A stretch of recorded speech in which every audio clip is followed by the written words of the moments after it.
I was just having a nice normal day, went out to the mall, tried to go for a little bit of a toy hunt, didn't end up getting anything, but it was interesting because when I opened my Twitter app on the computer, I went over to the recent trends and I took a look at what was trending here in Vancouver.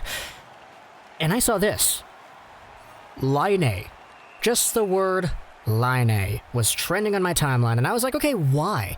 What did Patrik Laine do to put him in the news today, man? So I checked, and I scrolled down a little bit, and the first few tweets that I saw about Patrik Laine were talking about Auston Matthews, and then I saw this. This is Patrik Laine or Auston Matthews. Change Jesse Pollock's mind. This is Jesse Pollock from Bar Down. He set up a table saying that Patrik Laine is better than Auston Matthews. And as you can probably expect, this got people talking. And it's kind of why the entire Patrik Laine thing was even going on my Twitter feed. So, because they're making a video about it later on, talking about their opinions, I guess it's probably going to be a hot topic, so I want to get my own opinions out there. Matthews is better. End the video here.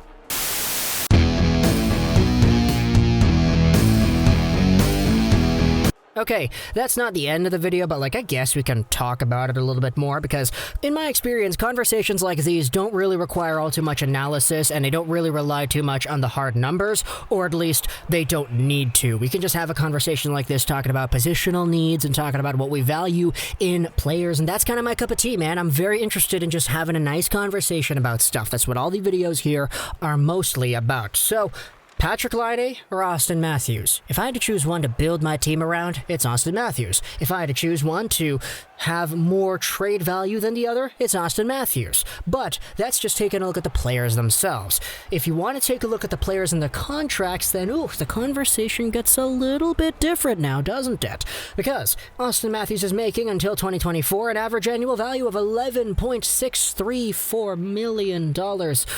Oh boy, that's a very, very rich bridge deal. It'll take him until he's 27 years old, so yeah, he's going to be very much in the prime of his career when that next contract comes. That could potentially be somewhere in the, I don't know, throw a number out there, $13-14 million range, depending on how much the cap raises up by 2024. As for Patrik Laine, he's in a little bit of a different boat because he is making a total of $6.75 million a season, until the end of 2020-2021. Yeah, he's an RFA. He's going to be in a position where he needs a contract. Who knows what exactly he's going to get, because depending on how much he wants, depending on how much he's able to produce in this upcoming season, it could heavily influence how much the number is going to be. But I will say this.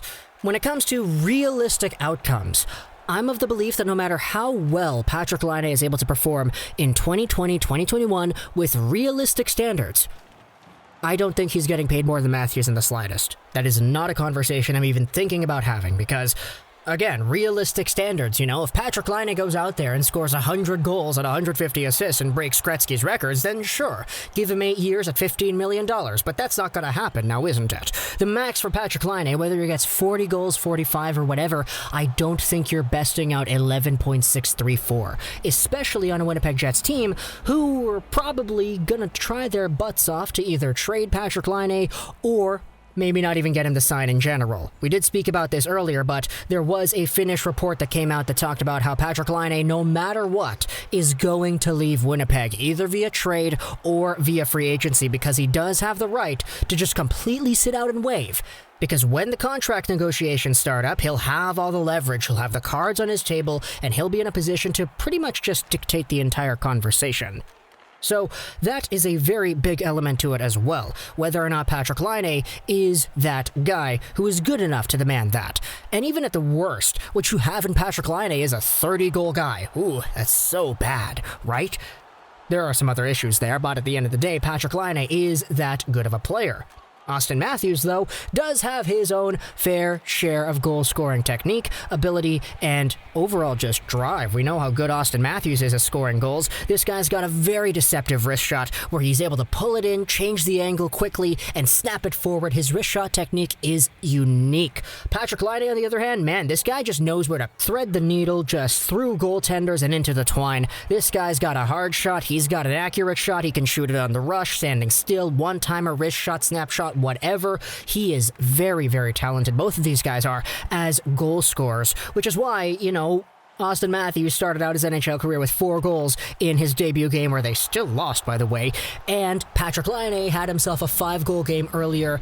And yeah, he's one of the only players in this millennium to score 5 goals in a game. The better player today, in my opinion, is Auston Matthews. He's a complete 200-foot player when he needs to be. Auston Matthews is that guy, a number 1 potential center. Patrik Laine has had his defensive issues in the past, and we have noted that severely over the past few years in media and Twitter and all these other hockey outlets. But this most previous year was a huge improvement for Patrik Laine because he was in a spot where he actually got better. All the stuff that we harped on him about the previous year in 2018-19, man, he fixed it. He was actually so much better defensively. He was actually getting there on the back check, and he was actually doing some very positive things. And it reflected in the score sheet as well. He was under a point per game, which, if you multiply it out for a full 82-game season, would have been the best productive season of his career. And the sky is the future for Patrik Laine. You can see that there is indeed an upward trajectory there. But the same could be said about Auston Matthews. It's just which one you value more, the number 1 center who's worth a lot, or the number 1 winger who probably is a number 1 winger on most teams, except for the Winnipeg Jets because they don't play him on the number 1 winger spot, is more valuable.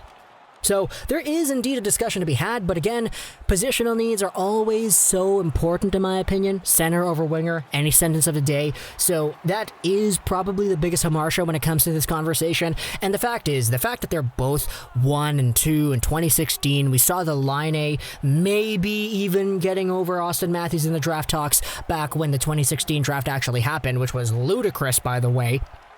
It just goes to show how even a few years down the line, we can still have these debates. That's why, even though Connor McDavid is the best player in the league, a lot of people will still bring up Jack Eichel because, hey, they're still linked. And they are always going to be linked because, yeah, draft stories, they can get very dramatic, and a lot of NHL fans don't like to let them go. So I'm very much looking forward to seeing the Bar Down video where they're going to talk about this thing, because I kind of want to see Jesse Pollock going out there in the public telling other people in Toronto, I hope, because TSN is based in Toronto, that Auston Matthews is not as good as Laine. I personally do not agree with it, but hey, it's a fun conversation to have. So talk to me in the comments what you think about this. I think most people can agree that Matthews is probably more valuable. I mean, I guess if you take a look at the contract as well, you take a look at, points per $1 million or whatever, how much money he scores per goal, something like that. I'm sure Patrik Laine is indeed more valuable in that respect. But the fact is, he's an RFA. We don't know how much he's going to make. Going into the long-term future, if he makes like $8-9 million or something, is that enough to offset